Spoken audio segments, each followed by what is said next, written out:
Nanti Ibu Pritanya ke sini. Ya, nanti kalau Pak William udah selesai ngomong ya. Udah selesai? Udah selesai. Oh ya udah. Oke, saya panggil Ibu Prita, saya izin mau Jumatan dulu ya, teman-teman. Siap. Orangnya sangat Mbak Prita.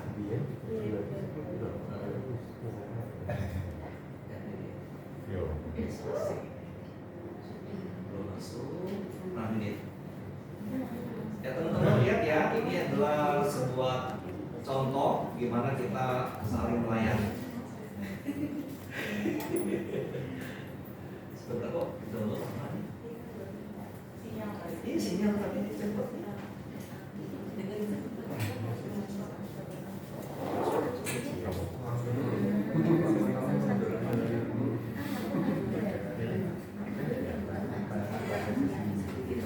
Selamat siang semuanya. Selamat siang.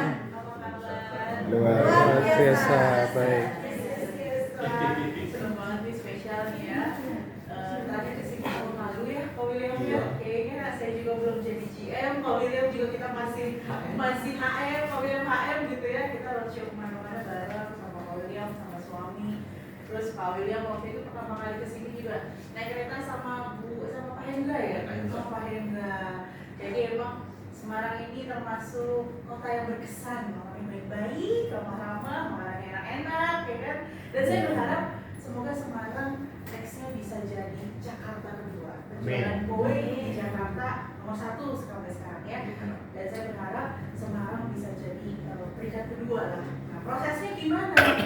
Prosesnya ya emang pasti ada kesulitan ya, pasti ada yang namanya ditolak, pasti ada yang namanya customer mau beli tapi kuenya nggak bisa install gitu ya. Teman-teman harap maklum ya, karena tadi udah dijelasin sama Pak William pasti bahwa kue ini adalah apa ya, kita bukan jual beli ya Pak William ya, betul ya, kita bukan jual beli di sini. Di sini kita apa ya, menikmati air yang mana airnya itu bisa kita pakai seumur hidup. Nah, kalau kata Pak William, kita bukan jual tiangnya ya, yang kita jual adalah airnya. Nah teman-teman, di sini saya ditodong sama Pak William untuk testimoni nih spesial dari jam 3 subuh, makanya saya udah prepare ya, kita jalan jam 3. Izinkan saya cerita perihal pengalaman saya di kue dari awal, ya kan?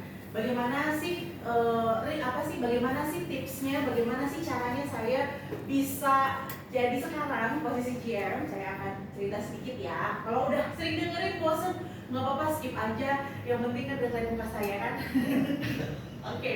Nah ini perkenalkan nama saya. Kiri kanan. Kiri kanan. Kiri kanan.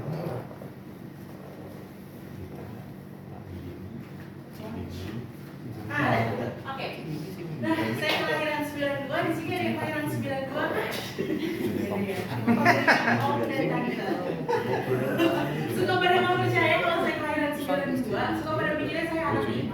Jadi makanya saya suka tulis saya kelahiran 92. Jadi emang saya masuk kowe itu di pas banget saya masuk kowe, pas banget saya lagi dilamar sama Mas Ali, suami saya, SM Ali.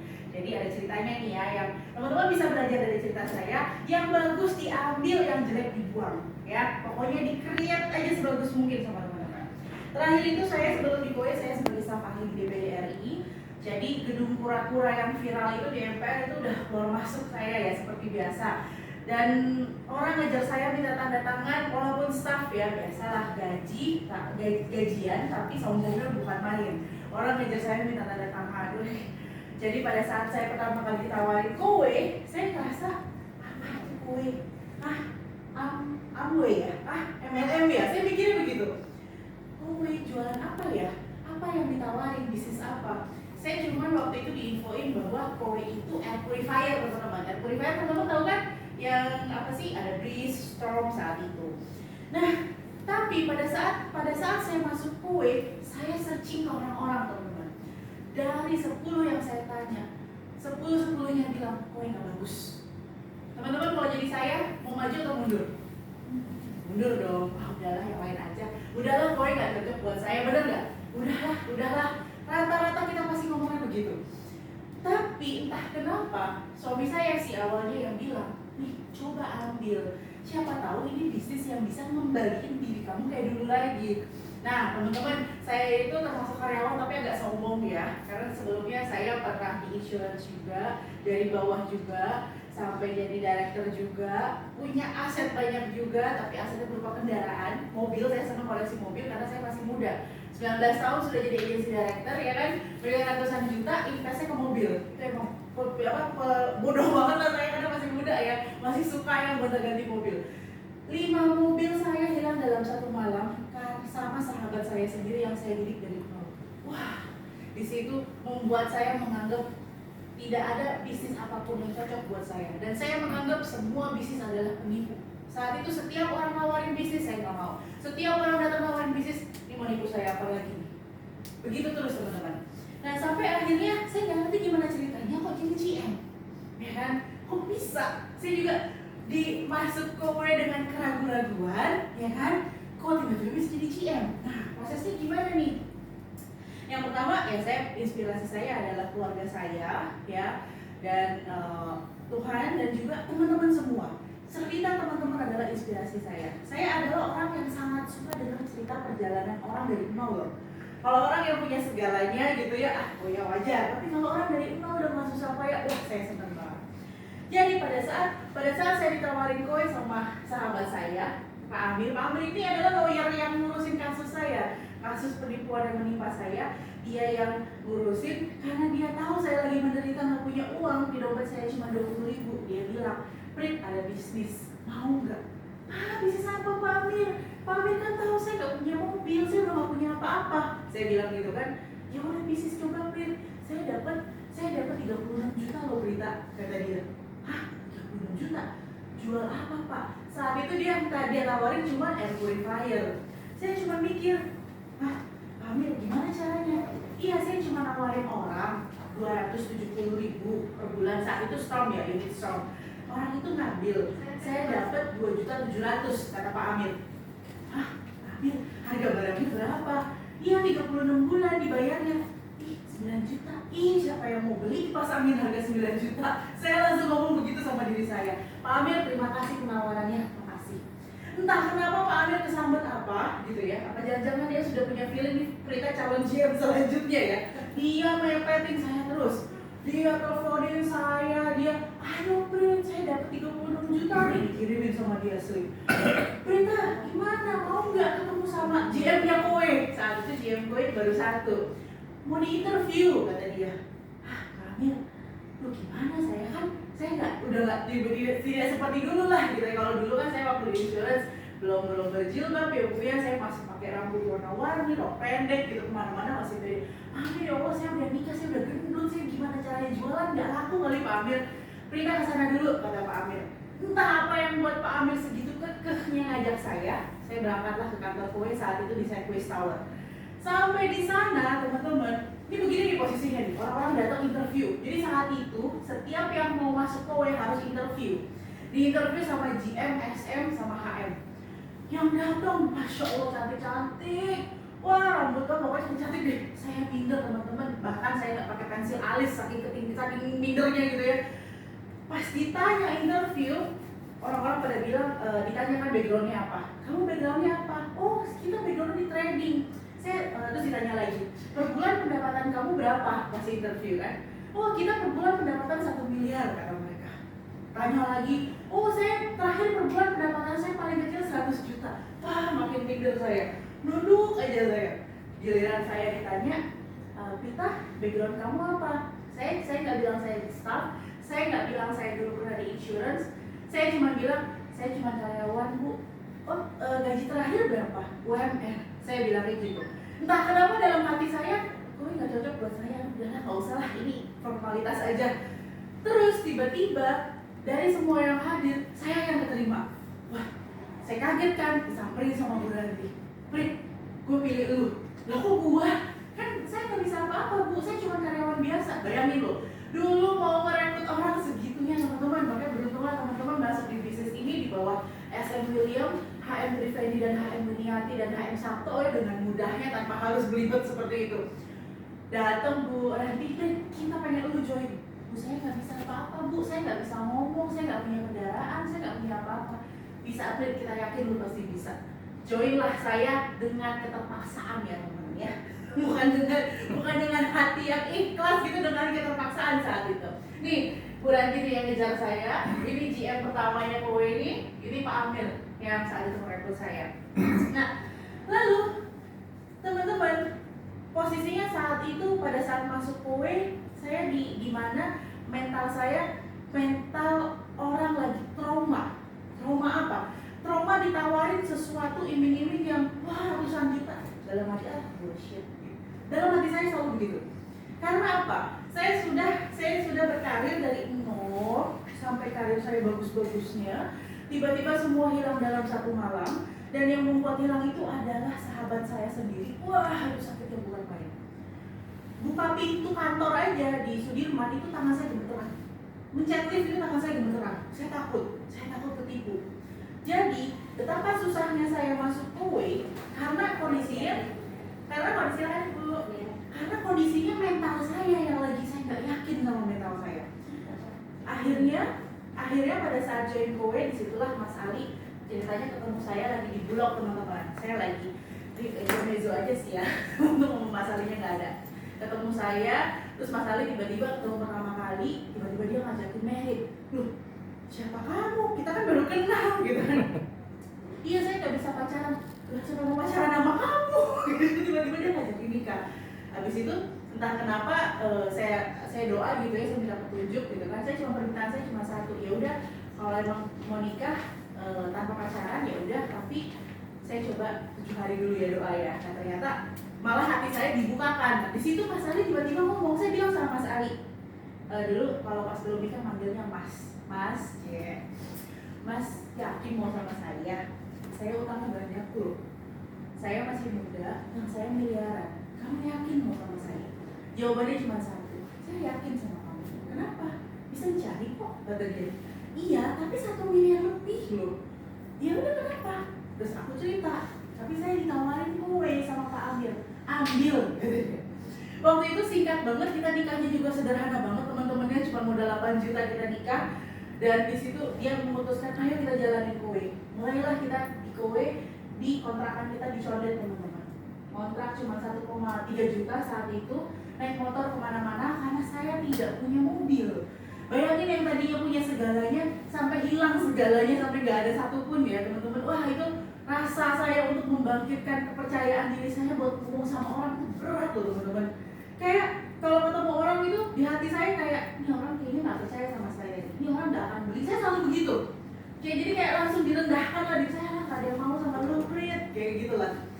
Tapi akhirnya kita coba. Yang sekarang sudah tertarik dengan kowe, ada Pak William yang memfasilitasi, Pak Triveni yang memfasilitasi, Bu Winnie yang memfasilitasi. Saat itu karena kowe baru banget masuk ke Indonesia, saya cuma dikasih, nih Prita nih barangnya, silahkan pikir caranya sendiri. Hah? Training center nggak ada, buku yang ngejelasin nggak ada, kita harus mikir sendiri gimana ini caranya. Sampai akhirnya waktu itu ya dengan keterbatasan saya coba broadcast teman-teman, broadcast semua di kontak saya, berharap ada yang bales. Saya broadcast, habis itu tiba-tiba profil picture-nya hilang semua. Wah, saya di blok. Habis itu, wah, gimana nih di blok nih? Kan bener kan Mami bilang kowe itu gak bagus, Pi. Ngapain kerjain kowe? Udah yang lain aja. Banyak bisnis yang lebih gengsi. Ya kan? Begitu teman-teman kan. Coba lagi, lakukan dengan cara yang benar, kata suami saya. Ya yang benar gimana? Ya coba dulu kamu ketemu. Di situ kan kamu cuma broadcast. Coba kamu ajak orang buat ketemu. Saya pada saat saya broadcast semua orang udah tahu saya di kowe kan. Akhirnya mereka Jakarta agak sulit ya teman-teman ya. Dulu teman-teman di Semarang yang silaturahminya luar biasa kuat ya. Kalau di Jakarta, saingannya banyak gitu ya. Udah gitu saat itu lagi COVID. Dan teman-teman tahu nggak? Saya setiap WA orang itu orang kayak udah cuma read doang. Karena tahu sebelumnya saya mau jualan kue. Susah banget saya ngajakin ketemu mana lagi COVID. Akhirnya tiba-tiba yang respon saya adalah tante saya. Lu jualan apa sih? Kue tante. Ya udah gua ambil. Nah, tante saya ngambil. Pasanglah dia. Pasang terus habis itu dia nanya lagi, udah jualan berapa bulan ini? Belum. Oh yaudah, saya bantu katanya. Dia di Australia, dia ngambil satu. Wah, rasa seneng banget tuh. Wah, habis itu, oh iya ya, saya nawarin orang, tapi saya nggak punya unitnya. Akhirnya saya pasang di rumah. Setelah unit terinstal di rumah saya, wah, pikiran emak-emak langsung kan, gimana cara balik modal nih? Langsung saya mikir, oh begini tuh, saya videoin. Teman-teman, emang vibes-nya beda kalau kita udah punya unit, bener ya? Kalau kita sudah punya unit sendiri di rumah, kita lihat, kita rasain, kita ceritain, wah itu nada kita ngomong aja udah berbeda loh. Nah, lalu saat itu setelah saya punya, bulan berikutnya saya mikir lagi, nih bulan berikut ini udah bulan kedua saya di KW, saya belum ngasihin apa-apa. Coba kamu ajakin ketemu orang lagi, ya kan? Saya WA-in orang satu-satu. Oh saya sibuk, oh maaf COVID nggak bisa ketemu, WA aja, video call aja, rata-rata begitu. Habis itu tiba-tiba ada yang balas WA, oke Prit, datanglah ke Karawang. Ah Karawang, rumah saya di Condet, ya kan? Kita datang ke Karawang lumayan loh, karena perjalanan 4 jam di situ. Naik motor, gimana caranya? Ya udah, kita cobalah pakai unit air purifier. Kayak moving ke belakang begitu nggak, saking nggak dapet jok. 3 jam perjalanan teman-teman. Ya Tuhan, makanya saya tadi pasti perjalanan dari Jakarta ke Semarang ya 4 jam. Nggak berasa ya kalau 4 jam di mobil. Tapi kalau 3 jam perjalanan di motor dan joknya cuma di ujung doang. Itu luar biasa teman-teman.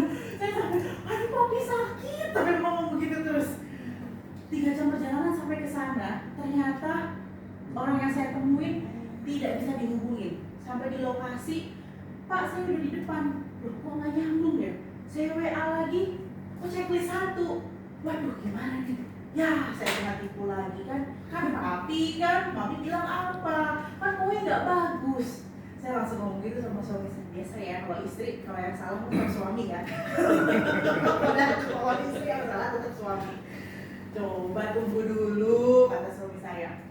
Terus udah gitu, ya udah kita tunggu sampai sore. Karena berhubung uang kita terbatas, kita nunggulah di pom bensin BP di Karawang. Di situ nunggu sampai sore, kok nggak ada balasan ya kan? Ya udahlah, kita memutuskan pulang. Perjalanan pulang ke rumah, di situ hujan gede teman-teman. Wah, gede banget. Saya lagi bawa air purifier storm yang gede, air purifier, ya kan? Itu pinjem. Dan akhirnya kita putusin untuk jas hujan cuma 1 biji, kita putusin untuk dibungkus itu air purifier. Di perjalanan itu saya langsung mikir, ya Allah kok gini banget ya hidup gue ya. Kayaknya gue di staf ahli orang pada nyari gue, orang pada ngejar-ngejar gue. Kok kayaknya gue kok begini banget ya, kayaknya gue bukan jodoh gue deh. Dalam hati ngomong gitu. Habis itu ngomong sama suami, mami enough, kowe all done, semua enough, mami tidak mau jalan kowe lagi. Tiba-tiba suami saya ngomong gini, nih papi janji 1 tahun dari sekarang papi akan kasih kamu rumah yang layak. Papi janji 1 tahun dari sekarang papi akan kasih kamu kendaraan yang layak. Dan papi janji 1 tahun dari sekarang papi akan kasih kamu lunasin hutang kamu, kata dia. Tiba-tiba saya langsung, aduh, kok suami saya padahal di awal saya ketemu sama dia nggak pernah janji apa-apa. Kenapa pada saat kita di kowe dia berucap seperti itu? Ya, ada harapan dia di kowe, tapi saya tidak ada harapan. Saya merasa kowe udahlah natik lah gitu lah. Habis itu saya mikir, saya doa lagi, saya balik ke rumah, saya sujud, saya doa, dan ya Tuhan, kalau ternyata kowe adalah pekerjaan yang bisa membuat saya seperti dulu lagi, tolong pelongin hati saya. Doa saya itu yang satu. Dan yang kedua, ya Tuhan, kalau ternyata kowe adalah bisnis yang mampu memberikan ribuan orang banyak uang, ribuan orang ini dikasih uang tanpa saya harus keluar uang dari kantong saya sendiri, pelongin hati saya. Doa saya yang kedua. Tiba-tiba teman-teman tahu nggak? Handphone saya tiba-tiba bunyi, klik. Bapak yang itu. Saya mulai pede teman-teman untuk merekrut, ya kan? Saya mulai pede buat merekrut, walaupun belum ada uang di rekening saya. Waktu itu kan komisi kan tiap tanggal 20 ya, barang diinstal, belum keluar uang di rekening saya, kita mulai pede buat ketemu orang. Dan di situ pada saat saya ketemu orang buat merekrut, kelihatan dari cara saya ngomong, kelihatan dari binar mata saya, dan saya yakin bahwa kowe ini keren banget gitu. Dan disitulah membuat akhirnya saya jadi top terus saat itu teman-teman. Apakah perjalanan yang mudah untuk mendapatkan posisi health manager saat itu? Ya susah juga ya teman-teman. Pada saat saya ke Karawang, kondisi saya lagi hamil 3 bulan. Setelah itu saya melahirkan, dan semua uang yang saya dapat dari kowe itu 80% semuanya saya bayarin utang. Saya tipikalnya orang yang nggak mau saya utang, saya pendem-pendem gitu ya. Walaupun utang itu bukan saya yang buat, saya bayarin 20%, sisanya saya buat pegangan. Akhirnya saya nggak punya uang untuk sewa neni, sewa ART di rumah. Kan kalau di Jakarta lumayan mahal ya, 2 juta sampai 3 juta buat sewa neni. Anak saya bawa kemana-mana teman-teman, full 24 jam saya bawa. Dari jam 8 pagi sampai jam 8 malam, dari jam 8 pagi sampai jam 2 malam. Kadang suka bete, kok gini ya kerja gue. Tapi ngelihat orang di lampu merah, iya ya, orang di lampu merah aja bertahan.